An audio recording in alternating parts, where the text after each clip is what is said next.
Almanya'ya gəlmək istəyən xanım və ailələrinə səslənirəm. İlk öncə Almanya'ya gəlmədən öncə sizə məsləhətim o olar ki, bir yox 5 fikirləşin. Mənim burada 2600 nəfərin içində demək istəyirəm ki, əgər subaysızsa, cavan deyək, mənim bir 25, 28, 29 yaşlarındasınızsa, burada gəlib hələ belə yaşamaq istəyirsinizsə, ailə qurmaq istəyirsinizsə, və yaxud gezib eyləmək istəyirsinizsə, çətindir. Necə çətindir? Azərbaycanda böyüyüb yetişən cavanlar üçün, belə deyək, 25-26 yaşına qədər burada yaşamaq onlara çətindir. Çünki Almanya soğuq ölkədir.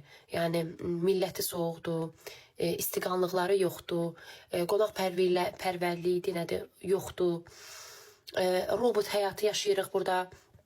Bəli, gözəl ölkədir. Oxuyub adam ola bilərsən. Amma yaşamaq,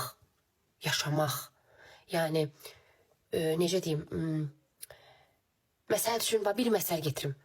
Mən məhəlləyə düşürəm, məhəllədə gedirəm salona, salondakilərlə hi, gülürəm, danışıram. Burada elə şey yoxdur. Düşün, barda semçika çitdiyim qonşumla, yoxdur. Ondan sonra həyat sönür.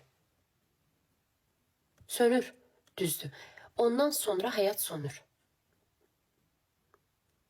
Bəli, burada bir biznes qura bilərsən, bəli, burada təhsil ala bilərsən, bəli, burada oxuya bilərsən, elə şeylərə superdir.